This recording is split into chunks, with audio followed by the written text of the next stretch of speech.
Matt Kemp, thanks so much for joining us on CC's Clubhouse. First of all, congratulations. You signed the one-day contract to retire as a Dodger. First, how did it feel? And second, have you received your AARP card in the mail?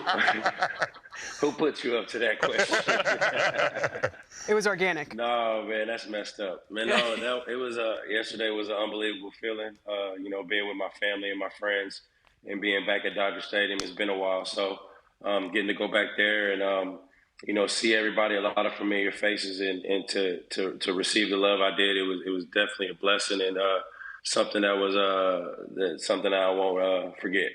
Man, there's been so many legendary Dodger teams that have been put together, and I think your age tells what generation of Dodger team that you connect with. For me, being with Arizona, we went head-to-head plenty of times. I think of Chad Billingsley, Kershaw, Loney, Russell Martin, Andre Ethier. Like, how often do you stay in touch with those guys? Because I feel like you guys were so connected. Like, y'all feel like y'all had the type of relationship that's going to last a lifetime. Man, I don't think anybody's heard or seen Chad Billingsley or Broxton in a while, man.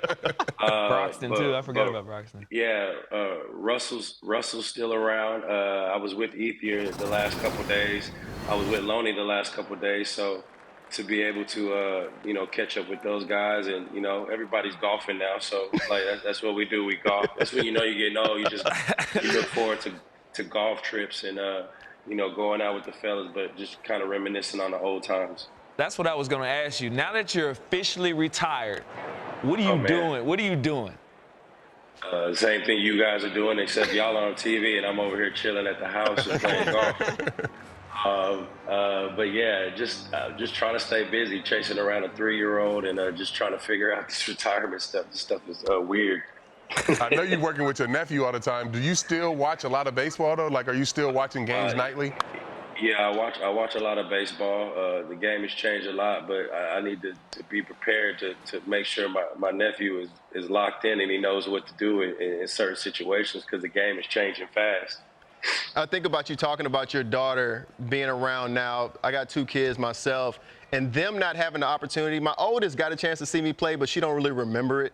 Like, how important was it for you to have that moment at Chavez Ravine yesterday and being able to have your daughter there to see that? To see, like, hey, Daddy was a baller. Yeah, it was cool. It was cool. She still don't know what's going on. She's trying to figure out who all those people were at the stadium because we were on the field.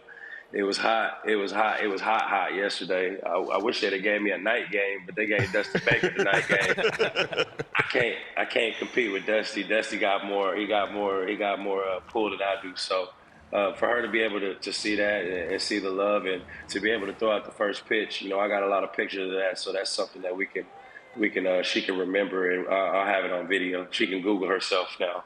That's right. So talking about the game's change, what do you like the game how it is now, or like what do you think what do you like about it? What don't you like about it? I'm not big on the shot clocks. I feel like baseball is not made to be sped up. There's a lot of guys throwing really hard, man, harder than they ever thrown, but there's a lot of guys blowing out as well. The game's just getting faster. It's getting faster, and you gotta pick up stuff really fast now. So, we were facing a lot of good pitchers, but a lot of good pitchers with a lot of. When I first came up in the big leagues, the hardest guy that threw was CC and Wagner. Wagner closing, throwing 100 miles an hour. Like now, they're seeing this every night. So it's just different now. But I think it might have been a little bit harder to hit back when we were hitting because a lot of guys they're moving the ball around a lot more, and now guys are just trying to strike everybody out instead of getting ground balls. Right. Man, when you think about your time with the Dodgers, what's unique about the Dodger experience that you just got to be there to understand what it brings? You played a lot of games there, man. So we played against each other a lot. So just the energy there. Dexter as well.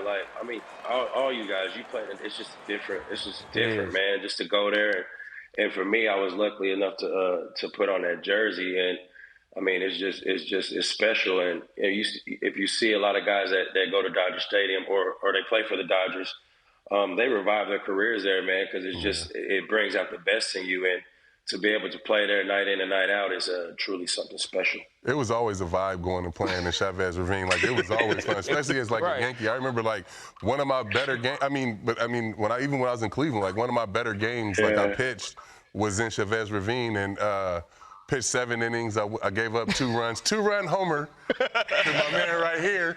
But I was not upset at all. I wasn't upset because I hit a home run that game, so I didn't care. But I ain't gonna lie, bro. Hey, that was the first time I ever faced you. I'm telling you right now, I went out that night and I celebrated because I hit a home run off you, bro. Like I have been watching you this whole time and getting to face you, and then this dude hit a bomb over the bullpen, bro. It was crazy, bro. I'm like, That's a bomb. dog. I'm like, man, this dude, man, you need to be. You could have been the original Ohtani, bro. Man, 2-1 changeup. I'll never forget. 2-1 changeup. He went down, got it, left center.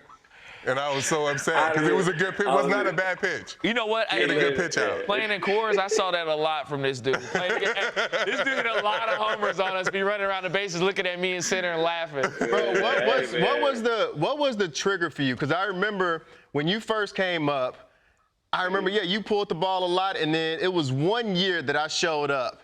And I remember seeing you like in spring training. I'm like, man, he just flicking that thing out of center. He flicking that thing out of right field. It's going to be a long season.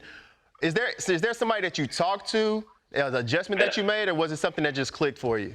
So for me, that year, in 2011, I had Manny for 2 years, bro. So having Manny, I had a leg kick. I had a higher leg kick.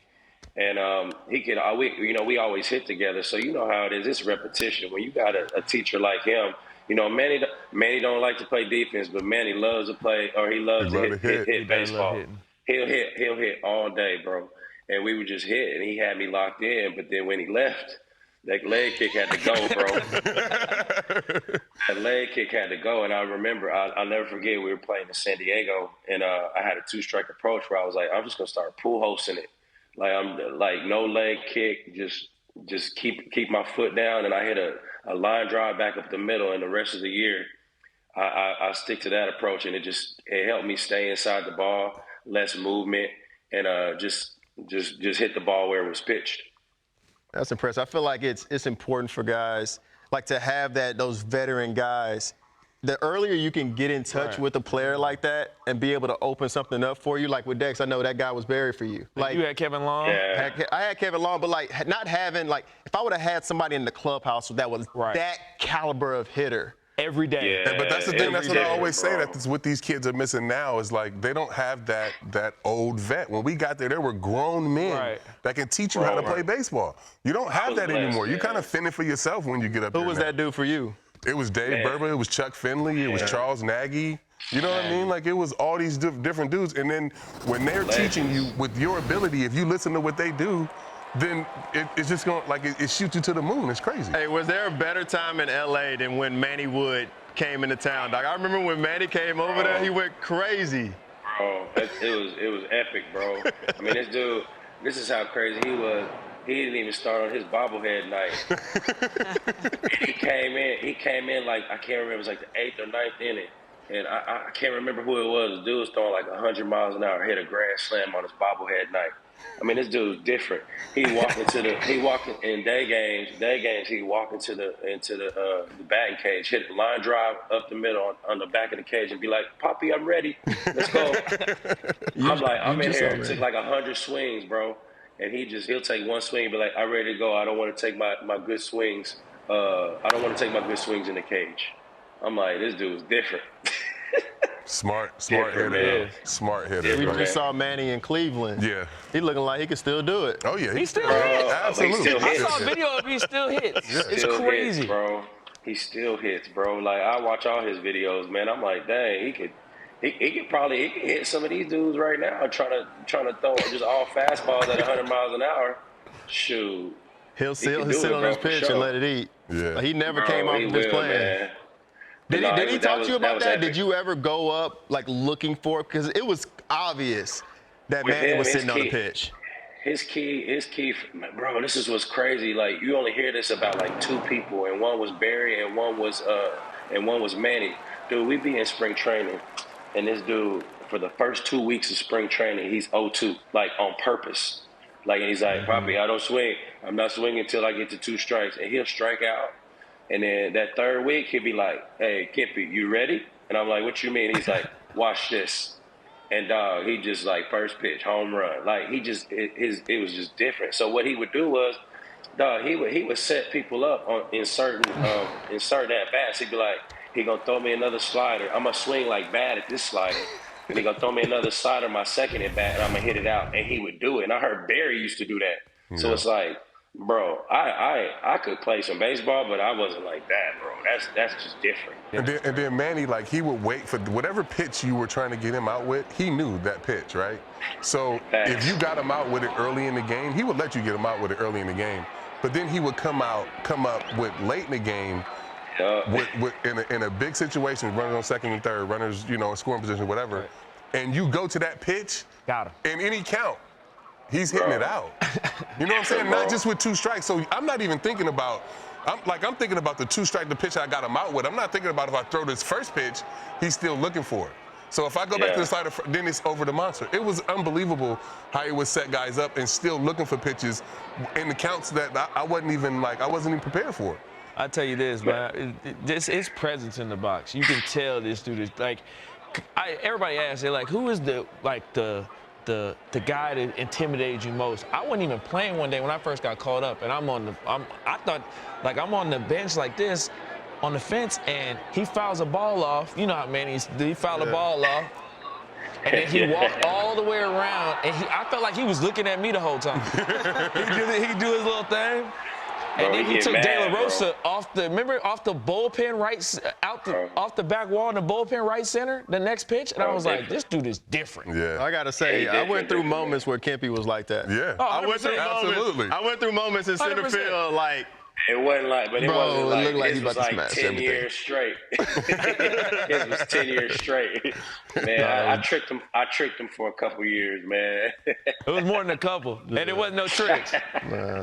Appreciate you, dog. Man. Yeah, Matt, thanks so much for coming on. And I know you're only one day in, but enjoy retirement. Yeah, good seeing you. I've been retired for a little bit, but this is like official it's now. Official. I need to figure out how to get on this couch with these cool guys right here. Oh, man. my God. Anytime, dog. Just bring them golf clubs when you come out. Man, he said he's swinging blades. You still swinging the blades? Hey, man, I'm locked in now, bro. I'm getting it now, bro. All right, we're booking his ticket right now. Man. We'll do it in commercial break. Thanks so much for coming on, Matt. All right, bro. All right, take it easy.